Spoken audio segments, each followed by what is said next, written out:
कहानी एक ऐसे आदमी से शुरू होती है जिसके पास न घर था, न परिवार, न पैसा। वो बस इधर उधर घूमकर छोटी छोटी चूहादानी यानी रैट ट्रैप बेचता था। लेकिन भाई उसकी किस्मत ही ऐसी थी कि कोई खरीदता ही नहीं था। बेचारा जितना बेचने की कोशिश करता, लोगों का मिजाज उतना ही उतर जाता। धीरे धीरे गरीबी, भूख और अकेलापन उसके अंदर इतनी गहराई तक बैठ गए कि उसने खुद ही एक दार्शनिक थ्योरी बना ली। दुनिया एक बहुत बड़ी चूहादानी है और इंसान रोज रोज उसमें फंस जाता है। मतलब शाइनी चीजें, पैसा, लग्जरी, आराम, सब इंसान के लिए वही चीज है और हम चूहों की तरह भागते रहते हैं। इस फिलॉसफी से वो खुद को भी समझाता और दूसरों को भी सुनाता। एक दिन ठंड और भूख उसे इतना तोड़ देती है कि वो एक बूढ़े क्रॉफ्टर के घर जा पहुंचता है। क्रॉफ्टर उसे देखकर खुश हो जाता है क्योंकि वो अकेला रहता था और उसे बात करने वाला चाहिए था। वो उसे अंदर बुलाता है, खाना खिलाता है, उसे खुलकर बातें करता है और इतना भरोसा करके अपना पूरा डेयरी बिजनेस बताता है। और हद तो तब होती है जब वो अपने 30 क्रोनर भी निकाल कर दिखा देता है। हमारा राइट ट्रैप वाला अंदर से सोचे, इतना भरोसा आजकल दुनिया में मिलता कहाँ है। लेकिन साथ ही टेम्पटेशन शुरू हो जाता है। दोस्तों, टेम्पटेशन का मतलब है लालच। रात को जब क्रॉफ्टर सो जाता है, हमारा हीरो बिस्तर पर पलटता रहता है। भूख, गरीबी और टेम्पटेशन तीनों दिमाग में लड़ाई कर रहे होते हैं। आखिरकार टेम्पटेशन जीत जाता है और वो 30 क्रोनर चुराकर भाग जाता है।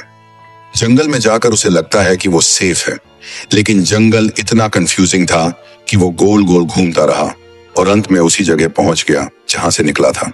अब उसे अपनी ही बात याद आती है। दुनिया सच में राइट ट्रैप है। आज मैं खुद ट्रैप हो चुका हूं। ठंड से कांपता, भूखा और थका हुआ वो एक आयरन मिल में जा घुसता है जहां फर्नेस चल रहा होता है और थोड़ी गर्मी मिल जाती है। वहीं आयरन मास्टर उसे धुएं और अंधेरे में देखकर उसे अपना पुराना दोस्त समझ लेता है। वो उसे जोर से बुलाता है और कहता है, अरे कैप्टन, आप यहाँ कैसे? चलिए घर चलते हैं क्रिसमस मनाने। हमारा हीरो हैरान भी होता है और थोड़ा डर भी जाता है, लेकिन सोचता है फ्री खाना, फ्री रूम, क्रिसमस वाइब, ये ऑफर मिस नहीं करना चाहिए। अगली सुबह जब आयरन मास्टर की बेटी एडला आती है तो वो एक नजर में समझ जाती है कि ये कैप्टन नहीं है, ये बस एक गरीब आदमी है जो बहुत परेशान है।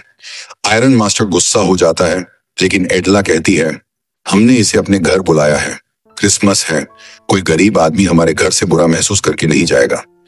एडला की दया हमारे हीरो को पहली बार भीतर से हिला देती है। उसे लगता है कि शायद वो सिर्फ चोर नहीं है, शायद उसमें भी इंसानियत बची है।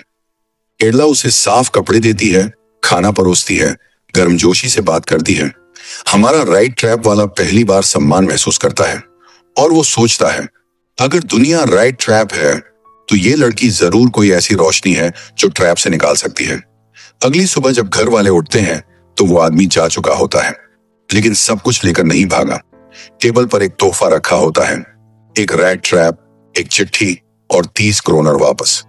चिट्ठी में उसने लिखा होता है, मैडम एडला, आपने मुझे इंसान समझा, आपकी दया ने मुझे ट्रैप से निकाल दिया। ये पैसे कृपया उस बूढ़े क्रॉफ्टर को लौटा देना।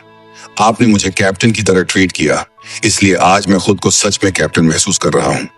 एडला की आंखों में खुशी और भावनाएं एक साथ आ जाती हैं।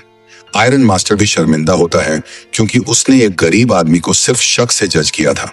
दुनिया सच में एक चूहादानी जैसी है और इंसान लालच में फंस जाता है, लेकिन दया और सम्मान किसी भी इंसान को बदलने की ताकत रखते हैं। एक चोर भी अच्छा इंसान बन सकता है अगर उसे सही समय पर प्यार और भरोसा मिले।